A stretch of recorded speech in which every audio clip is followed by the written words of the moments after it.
Fall has just about arrived, and I'm very much enjoying wearing fragrances that are a little bit cozier, that are a little bit more fall appropriate, and I have definitely been experimenting with scent profiles I wasn't really reaching for as much in the summer months, but also feeling a little bit nostalgic about the perfumes that I purchased in the summer months as well. So I was inspired to do a bit of a video where I talk to you about 5 fragrances that I have noticed people really complimenting me on. These are perfumes that are a little bit more unexpected. They're not going to be your typical vanilla perfumes. They're not going to be like your typical gourmand fragrances that everyone will like absolutely say until the cows come home, that like are super magnetic, that will make people run after you. No, this is not going to be that video.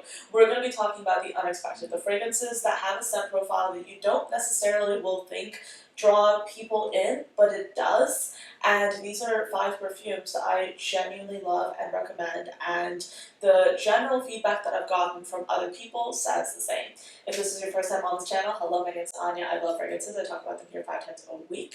I also publish additional content on TikTok and Instagram under the username ANECHKAFRAGRANCES. And if you're interested in fragrance history and beauty history and you want to learn more, or if you love podcasts, I actually have a podcast. It's called The Fragrance Report. It's available on Spotify and on YouTube every Wednesday. In addition to that, if you want to be a little bit more mindful with your fragrance consumption, if you want a better way to track how much you're spending and what's already in your collection, I'd recommend you download my fragrance collection log and expense tracker. It's available in my Stan store. So this video is inspired by a perfume I was wearing yesterday. I was running to meet a friend and I ran into another friend, and basically one of the comments she made when we were talking, catching up, was, "You smell really good. What are you wearing?" And I told her about it. And when I showed her the fragrance, I kind of thought about how this is not the perfume that has gone viral. This is not the perfume that people have really been talking about as much as other fragrances in this particular line. And I have gotten so many compliments on it. Like, I've gotten more compliments on this fragrance than some of the other perfumes in this line that have done really well critically and on social media. But in real time, this is the best. And this is that perfume, okay? Silver Saffron by Une Nuit Nomade. And this perfume is interesting because it's part of their extrait line. So it does have a lot of intensity. It's a perfume that has a lot of like oomph to it, but it has an interesting leathery accord that I absolutely love, and paired with like a leather jacket, leather pants, like the kind of like dark jewel tones of the fall time, this is magnetic. Like, this perfume sillage is insane. People do comment on it, and they do comment on it in a positive way. And if you're looking for something that's unisex, this is really, really good. I think this smells amazing on a woman. I love wearing it, and I think this would smell magnetic on a man as well. This is beautiful. So Silver Saffron has notes of saffron, raspberry, myrrh, papyrus, and iris. So yeah, leather is not listed, okay? But this is not the only fragrance that Une Nuit Nomade has launched in their extrait line that, to my mind, has a leathery accord. This smells like raspberry and leather, to me. This is what it smells like to me. Raspberry, leather with like some brightness of saffron. This just smells so delicious. Like, if you want to kind of like dip your toes into what leather could possibly smell like, then try this out.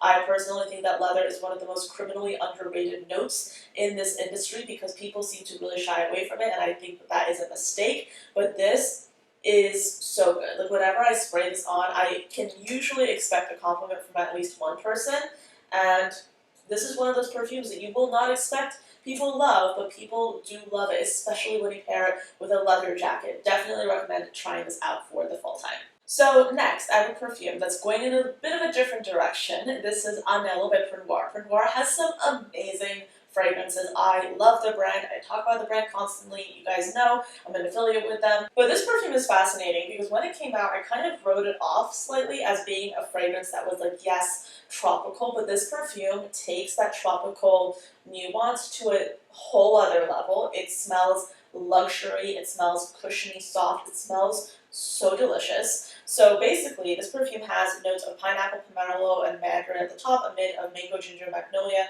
and then a base of amber, vetiver, and patchouli. This perfume just smells like the most luxurious kind of iteration of like a tropical fragrance. It smells insanely good. What's my level on this? I'm kind of concerned that, yeah, I'm concerned that I'm using it up a little bit too quickly, but I absolutely adore this fragrance, and I love using it as a base to layer other fragrances, and people have commented on it, people do love it, and it's, I wouldn't say, is it one of the most popular Pernoire fragrances? Probably, I think it's up there, but I really do think that more people should try this out, because I think a lot of people like to write off tropical notes as smelling like a little bit too, I don't want to use the word cheap, but a little bit too same. This, completely different. It smells amazing, and I love using this as a base, and it has enough oomph, and it has enough like, it has enough depth to it that would make it also be a good fragrance to wear in the cold weather, even though it does have those tropical notes. I think maybe there's the pomelo in there that gives it, the pomelo and the ginger that give it like a little bit of diversity, to the point that I think you can actually wear this year round, in my personal opinion. So moving on to another tropical fragrance, I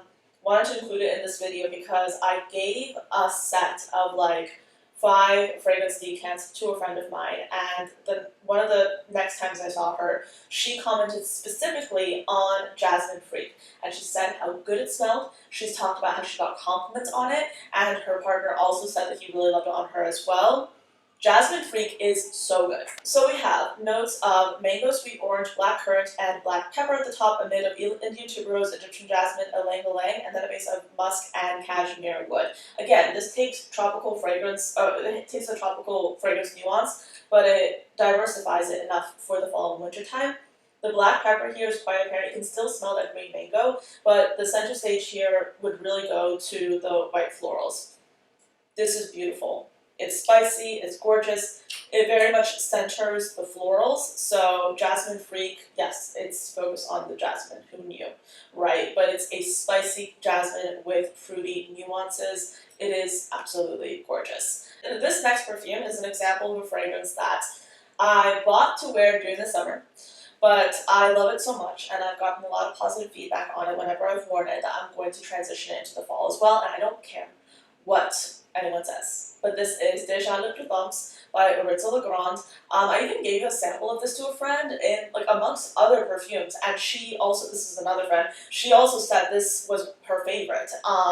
But this is so delicious. Like, it's your perfect tea fragrance, but there's like a kind of like a fullness to it that I love, and it comes from the chamomile, I believe. So this has top notes of mint, chamomile, and orange blossom, a mid of grass, fig leaf, clover, and galbanum, as well as the lily of the valley, and then a base of vetiver, cedar, moss, and musk. The moss here gives it some longevity.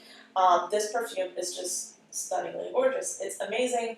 Definitely recommend you check it out if you want something that's tea-like, but you don't want something that's like just like your typical green tea, you know? This is chamomile tea, so it's different. It's still, like, it's different, it's herbal, it's beautiful, it's comforting. The mint here is slightly added. It's not over, which I appreciate, because sometimes mint can overtake a fragrance and it ends up smelling like the men's section in a fragrance store.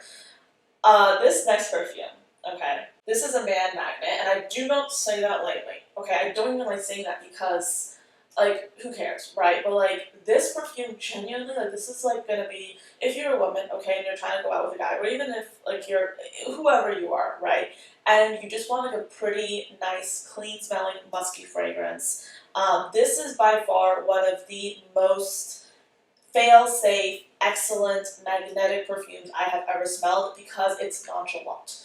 This perfume is the kind of perfume that you spray on and you wear, and people don't think you tried, but they are drawn to you because this fragrance smells so good. It combines citruses and clean florals and musks in a way that's just insanely good. Pure Poison by Dior. So this perfume has jasmine, orange, bergamot, and Sicilian mandarin at the top, a mid of gardenia and orange blossom, and then a base of sandalwood, white amber, cedar, and white musk. This just smells soft, feminine, like, you know the black cat trend, you know? This is giving white cat, meaning you're not like overtly like femme fatale or anything, but there's something about you that draws people in. But in a very innocent way, but very feline-like, you know what I mean? I overthink this way too much. But anyway, I love this perfume. I'm getting dangerously low on it. This is not a good thing. I need to buy another bottle of it. If they discontinue this, you know what? I can't even will that into existence. I need to knock on some wood. But we did that. If they discontinue it, I'm gonna question everything. They better not do that. They better not. Anyway, yeah. People talk about hypnotic poison. Don't even get me started. Hypnotic poison to me smells like Play-Doh. I'm sorry. I said it. If we disagree, it's fine. Hypnotic poison to me smells like Play-Doh. I can't do it. But pure poison, on the other hand, stunning. Anyway, that's it for this video. This was kind of all over the place. Let me know what you think of these fragrances. I would be curious to hear your thoughts. Have you tried them? Have you heard about them? And what do you think? I'd be curious to hear what other fragrances you've been loving this fall time. Let me know in the comments below. But as always, thank you for watching, and I'll see you next time. Bye!